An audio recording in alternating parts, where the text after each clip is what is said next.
क्योंकि हम बेस्ट चाहते हैं, अपनी बच्चों से पढ़ाई संबंधित एक्सपेक्टेशन को प्रेशर में बदल दिया है। और ये प्रेशर सर स्कूल से ही शुरू हो जाता है। जब बच्चा 10वीं क्लास का बोर्ड का एग्जाम दे रहा होता है तो बोला जाता है ये क्रिटिकल ईयर है, अच्छे मार्क्स लाने हैं, नहीं तो स्ट्रीम नहीं मिलेगी, पूरा करियर बर्बाद हो जाएगा।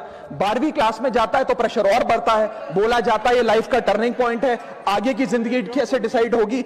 जेई, नीट, सीयूईटी, तमाम एंट्रेंस एग्जाम की तैयारी का प्रेशर अलग। और सर जब कॉलेज पहुंचता है तो एक अलग ही लेवल का प्रेशर होता है।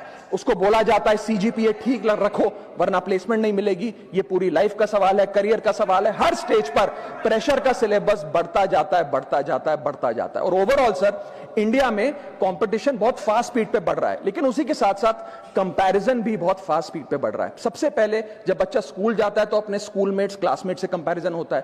कोचिंग सेंटर जाता है तो वहां कोचिंग सेंटर के स्टूडेंट से कंपैरिजन होता है। ऑल इंडिया रैंकर से कंपैरिजन होता है। घर आता है तो पड़ोसी और रिश्तेदारों के बच्चों से कंपैरिजन होता है। ये कंपैरिजन मोटिवेशन नहीं सर, प्रेशर और स्ट्रेस में बदलता जा रहा है। सर जैसे 3 इडियट्स पिक्चर में कहा था ना, काबिल बनो, कामयाबी झक मारकर पीछे आएगी, ठीक उसी तरह समाज को, हम सबको, अगर कोई स्टूडेंट चिंतित दिखे, स्ट्रेस में दिखे, उसे कहना चाहिए कि एग्जाम इंपॉर्टेंट है लेकिन तुम एग्जाम से ज्यादा इंपॉर्टेंट हो सर। क्योंकि घर स्टूडेंट का सेफ स्पेस होना चाहिए सर, दूसरा एग्जाम सेंटर नहीं। और एक रैंक सर, एक रैंक रिजल्ट डिसाइड कर सकती है बच्चे का, उसका फ्यूचर नहीं, वैल्यू नहीं, उसकी पूरी जिंदगी नहीं। और अंत में sir, I just take 1 more minute sir, अंत में मैं अपने वेल विशर्स को भी कुछ कहना चाहूंगा जो पिछले कुछ समय से मुझे कह रहे थे कि राघव आप नीट के इशू पर कब बोलोगे, आपको हम सुनना चाहते हैं। मैं बड़ी हम्बली कहना चाहता हूं सर, जब मैं ऑपोजिशन में बैठता था तब सवाल मेरा हथियार था, आज मैं ट्रेजरी बेंचेस पर बैठता हूं, आज सोल्यूशन मेरी जिम्मेदारी है।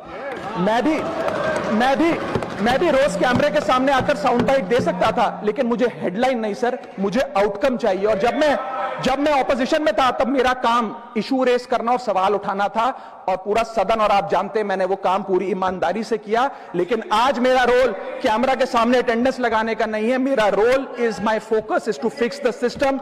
इसीलिए मैंने अपने आप से एक वादा किया, I made a promise to myself कि मैं इस मुद्दे पर पार्लियामेंट में बोलूंगा, और उस दिन बोलूंगा जिस दिन हम प्रॉब्लम सॉल्व कर रहे होंगे, सोल्यूशन लेकर आएंगे, when the system is getting fixed. And today is that historic day when the system is getting fixed. और सर बिकॉज आज जो रिफॉर्म्स हम लेकर आए हैं, जो सरकार सदन में लेकर आई है, वो इतने जरूरी हैं क्योंकि इन रिफॉर्म से सिस्टम और मजबूत होगा, पेपर और सिक्योर होगा, एग्जाम फेयर होगा, मेरिट का सम्मान होगा, माफिया जेल में होगा, सरकार पहरेदार होगी, कार्रवाई दमदार होगी, स्टूडेंट्स की जीत होगी, माफिया की हार होगी। जय हिंद। श्रीमान जोश के मनी।